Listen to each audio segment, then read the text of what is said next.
Local entrepreneurs whose businesses are successful even in these challenging times. Steve Parker and I are back with Cameron Fareed, the Chief Operating Officer of Edible Arrangements International, Roxanne Cody from R.J. Julia Booksellers, and Bob Williams and Barry Levine from Willoughby's Coffee and Tea. And each one of you have had such great successes. A lot of people during these very difficult economic times want to be where you are. Let's start with the idea. How do you know when you have a good one? Well, a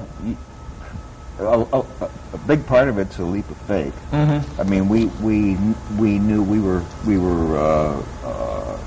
big fans of coffee and food before we started Willoughby's. We knew that coffee had a viable market and had been a beverage in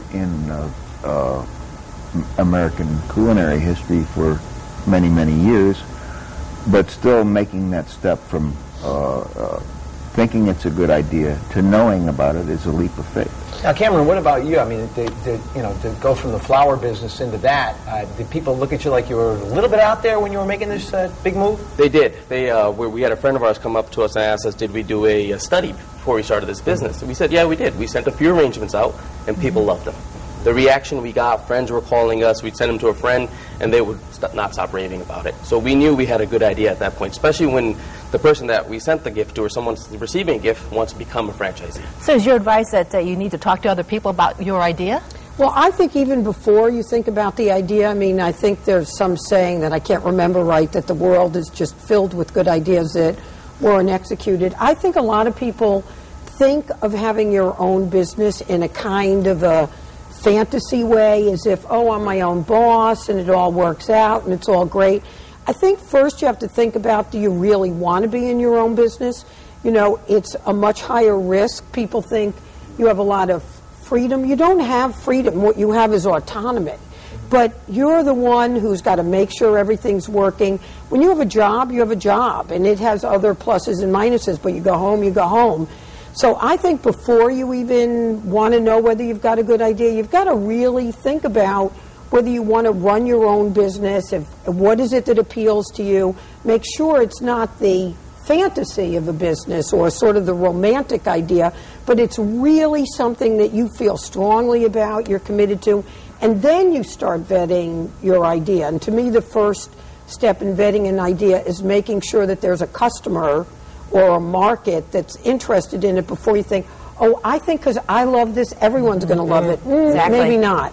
So you really need to do your due diligence. I think so. I think that's a critical step. But I think first people really need to think about why they want to have their own business. Not everybody's suited to having their own business. But having your own business also gives you the chance of growth and opportunity where you may not have in a job. Exactly. So you have to take that risk to get those rewards. But sometimes people want the security of a job with the high side of having your own business. There's no such thing. A small business, starting a small business is all about hard work and putting in those extra. You're going to work more hours than you ever did when you worked for somebody. Did you have to take a lot of risks? There's a lot of risk and a lot of work. The work level of being in your own business is higher than in being in a straight job. Mm-hmm. And you know, it's like the things you own you. You have to be prepared to work an awful lot and more than you would if you had another type of endeavor.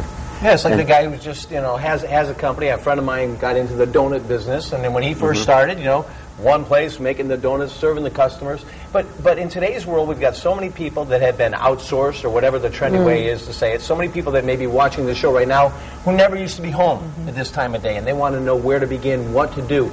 I think one of the questions, I tried this once on my own, and I probably, maybe with your help I could, but where do you go, who do you trust, how do you start with funding? You guys, you travel around the world, and you go to all these different coffee plantations and stuff, and now you've got to do so much traveling yourself. And how I'm home reading. I'm not going anywhere. Where do you go? Where's your first place to go to look for funding, look for support, partners, or whatever? Well, for us, funding started with a bank. We, it was a different environment because for us it was 25 years ago that we were starting, and we did our due diligence. We did a very in-depth business plan. We had a little bit of a window on the coffee business in the sense of there was no model for what we actually were doing, but there was through contacts that we had a sense of how much coffee different stores sold how many pounds of beans a week a particular kind of store would sell, and it gave us kind of a base to work some numbers from. And then from that, we did approach a couple of banks. We met a lot of resistance at the outset because coffee, the reaction we would get is, you're going to live off of coffee. And so that was an obstacle we had to overcome. But ultimately, we got some financing. We got it off the ground. We opened, and from day one, we were successful with it. So ultimately, it's your customers who tell you that you're doing it right. But you know, Barry's bringing up a really important point, and that is to do a business plan. And there's lots. You'll be surprised that I think his solution's a book. But there's a lot of good books on how to put together a business plan. There's online ways. But I think the process of trying to put together a business plan helps you understand what it might take, both in dollars, in energy, and how many customers, and how much staff. So the very first step that anyone's going to ask for if you're looking for money, even if it's your family that you're going to ask for money, by putting together a business plan, you're going to put yourself in a much different position to have that conversation, whether it's with a friend, a family, a bank, or, you know, the SBA has programs that you can look at, but you've always got to start with a business plan. Well, how much of it do you have to put in of your own money? Well, it depends on the concept. Like an edible arrangements, a new store would range from 150 up to 300 on opening a store from start to finish.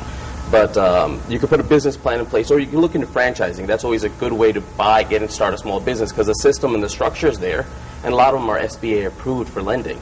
So you'll have an easier time getting loans and all the structure that you need, because creating a business plan is a little harder than it seems. Start with scratch. That's why sometimes franchise is that first step that gives you the systems, as long as you follow the systems, you can be very successful. I think you're right about that. Especially with ideas. I mean, a lot of people are afraid to even share their ideas with people because they're afraid they're going to get ripped off. So if you have an idea, is it a good idea to maybe do a search online to see if there's an idea like that out there?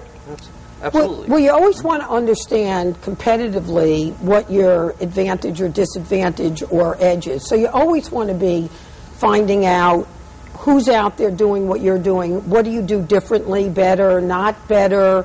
Are your prices are going to be better or not? So, and if you do a business plan, that's going to make you go through that step. Right. And when you do a business plan, you need to have a reality check. You need to pose better than and less than type of expectations.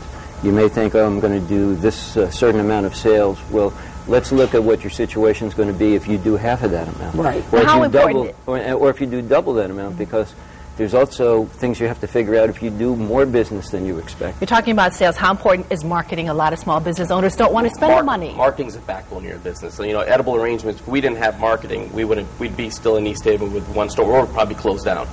You have to get the word out to consumers. You could have the most amazing coffee in the world, and if no one knows of it, no one tries it, no one sees it, you're not going to get anywhere. So, and marketing's gotten easier. You can do guerrilla marketing, you do online marketing.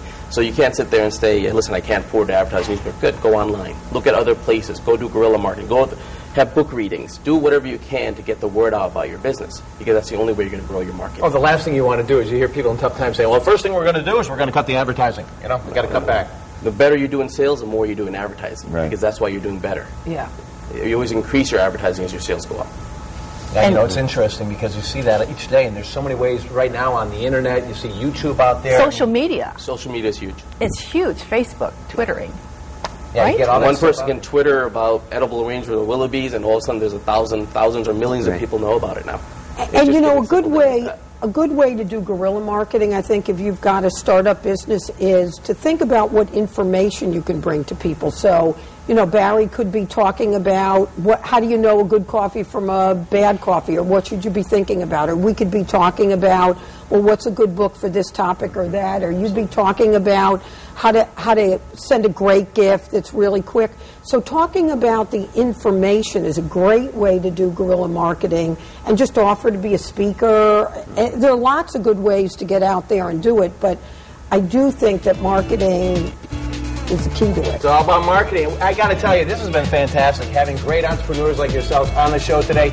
And if you're at home and you'd like any more information, just go to our website, WTNH.com, and click on Connecticut Style. Thank you so much for all of you being here.